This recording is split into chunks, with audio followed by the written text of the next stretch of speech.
नमस्कार मित्रांनो, KBC all मीडियाचा पार्ट 3 आपण बघणार आहोत. पार्ट 1, पार्ट 2 हे दोन्ही व्हिडिओ आपण बनवले. तर आता आपण पार्ट 3 चा व्हिडिओ बनवतोय. पार्ट 2 मध्ये आपण बघितलं होतं की आपल्याकडे जी टीम होती त्या टीमने 2 ते 3 महिन्यानंतर काम केल्यानंतर त्यांनी जॉब रिझाईन केला आणि एज्युकेशन त्यांनी स्टार्ट केलं.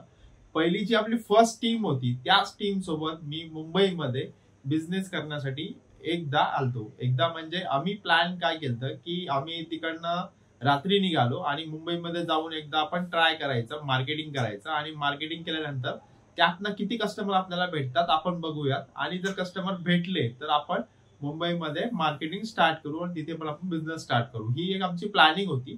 त्या प्लॅनिंग नुसार आम्ही निघालो होतो आणि ते जे 2 मार्केटिंग एक्झिक्युटिव्ह होते त्यांनी सुद्धा मुंबई बघितलेली नव्हती. म्हणून आम्ही विचार केला तर त्यांना पण बघायला मिळेल आणि आपण एकदा ट्राय पण करून येऊ. त्यासाठी आम्ही रात्री तिकडनं निघालो आणि सकाळी नियर अबाउट आम्ही दादरला पोहोचलो. दादरला आल्यानंतर आम्ही तिथे मार्केटिंग केली दादर वेस्टला मार्केटिंग केल्यानंतर तिथे आम्हाला एकही कस्टमर तिथे भेटला नाही. त्याच्यात फक्त एकच कस्टमर आम्हाला भेटला. त्याने छोटं मोठं काम आम्हाला दिलं आणि ते काम आम्ही केलं आणि तिथनं संध्याकाळी आम्ही निघालो आणि औरंगाबादला आम्ही सकाळी पोहोचलो. असा जो प्रवास आमचा होता. एक दिवसाची मार्केटिंग करून आम्ही मुंबईमध्ये ट्राय करायचा प्रयत्न केला. बिझनेस कस्टमरला प्रोडक्ट सेल करायचा, सर्व्हिस सेल करण्याचा. पण तिथे कुठलंही प्रोडक्ट आमचं सर्व्हिस सेल झाली नाही. त्याचं कारण काय होतं तर ते मला आत्ता कुठं त्याचं कारण कळालं की एक्झॅक्टली काय रिझन होतं त्यामुळे आमचं प्रोडक्ट तिथे सेल झालं नाही. मोस्टली महत्वाचं फर्स्ट कारण हे होतं की आमचं एज कमी होतं. कारण एज कमी असल्यामुळे कस्टमर ट्रस्ट ठेवत नव्हते आमच्यावरती. त्यामुळे त्यांनी कुठल्याही सर्व्हिसेस आमच्या बाय केल्या नाही. कारण त्यांना असं वाटलं होतं की हे मुलं आहेत आणि कुठून आलेत आणि कशा पद्धतीने हे करतायत. कारण मुंबईमध्ये जर आपल्याला कुठलंही प्रोडक्ट आणि सर्व्हिसेस सेल करायचं आहे तर प्रॉपर ऑफिस, तुमचा प्रॉपर लुक, त्याच्यानंतर प्रॉपर इन्फॉर्मेशन आणि एक मॅच्युरिटी असायला हवी. त्यानंतरच तुम्ही मुंबईमध्ये चांगल्या पद्धतीने बिझनेस करू शकता. तर त्या पद्धतीने आम्ही त्यावेळेस काहीही आमच्याकडे नव्हतं. त्यामुळे आम्ही त्या पद्धतीने कुठलंही प्रोडक्ट आमचं सेल झालं नाही. हे रिझन मला आता कळालं. आणि त्यानंतर आम्ही ती मार्केटिंग करून तिथून आम्ही गेलो होतो. त्यानंतर आम्ही जे आमची रुटीन होती औरंगाबादमध्ये ती आम्ही कंटिन्यू केली आणि औरंगाबादमध्ये आम्ही तो सेल आमचा चालू ठेवला होता. त्यानंतर ते मार्केटिंग रिझाईन केल्यानंतर 2 ते 3, 4, 5 महिन्यानंतर मी 2012 मध्येच मी एकटाच काम करत होतो. त्यानंतर ऑफिसमध्ये बसलो होतो. ऑफिस स्टार्ट केलं होतं नागेश्वरवाडीमध्ये आणि तिथेच 2 मुलं आले माझ्याकडे. 2 मित्र होते आणि त्यांनी वाशिम यवतमाळचे ते मुलं होते आणि ते आल्यानंतर त्यांनी मला विचारलं की सर तुमच्याकडे कुठला जॉब आहे का? आम्हाला पार्ट टाइम जॉब हवा आहे. कारण त्यांना मी विचारलं की तुम्ही काय करता? तर त्यांनी सांगितलं की पार्ट टाइम आम्हाला जॉब हवा आहे. आम्ही वाशिम यवतमाळवरून आलो आणि आम्ही डीएड झालेला आहे आमचं. डीएड झालं होतं त्यांचं. डीएड झाल्यानंतर त्यांना गव्हर्नमेंटच्या ज्या एक्झाम आहेत त्या ते देत होते. गव्हर्नमेंट जॉबसाठी ते ट्राय करत होते आणि स्टडी करत होते तिथे औरंगाबादमध्ये तिथे राहून आणि रूम केलेली होती. मेस आणि रूम साठी त्यांना पार्ट टाइम साठी काम हवं होतं, तो खर्च काढण्यासाठी. त्यासाठी त्यांनी सांगितलं की आम्ही पार्ट टाइम काम करू तुमच्याकडे आणि मी म्हणलं ठीक आहे, रेडी आहे.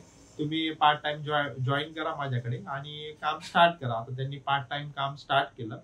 त्यांनी नियर अबाउट माझ्याकडे पुन्हा 6 महिने तरी त्यांनी माझ्याकडे काम केलं असेल.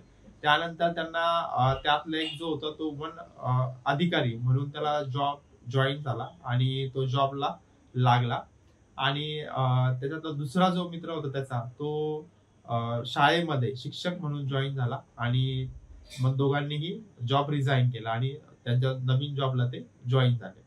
त्यानंतर पुन्हा माझ्याकडे काही एम्प्लॉयसाठी मी ऍड वगैरे मार्केटिंग करतच होतो. कारण एकट्याने काम करणं थोडं टफ जात होतं आणि सुरुवातीपासूनच मला सवय होती की टीम सोबत काम करण्याची.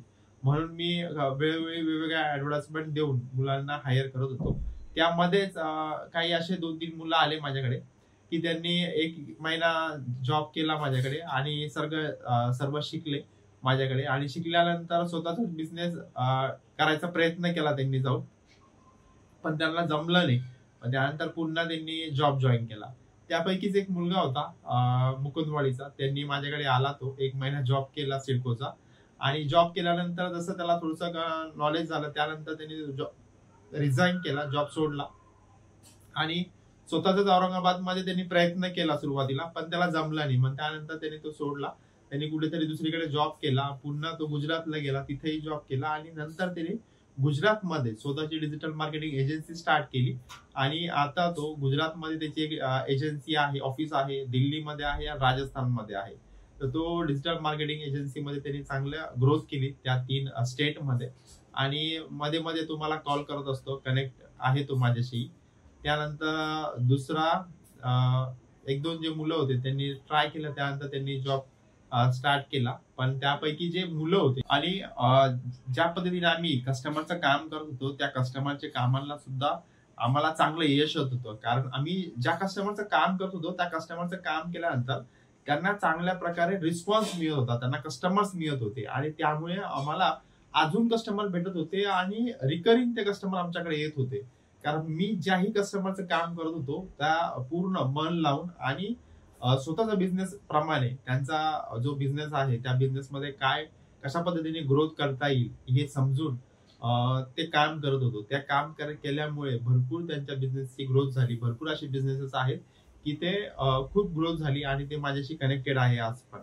त्यापैकी काही उदाहरणं मी तुम्हाला देणार आहे येणाऱ्या नेक्स्ट व्हिडिओमध्ये. तर पार्ट 4 साठी तुम्ही कमेंटमध्ये पार्ट 4 कमेंट करा. त्यामध्ये मी तुम्हाला जे क्लायंट आहेत त्या क्लायंटची कशी ग्रोथ झाली आणि त्यांच्या कशा पद्धतीने आम्ही काम केलं तेही तुम्हाला सांगणार आहोत. आणि सोबतच अजून आमची जी टीम आहे केबीसी ऑल मीडियाची, त्यामध्ये कोण कोण ऍड झालं आणि कोण कोण जॉब सोडून गेला आणि कोणकोणते बिझनेसेस स्टार्ट केले त्याबद्दलही मी तुम्हाला इन्फॉर्मेशन देणार आहे.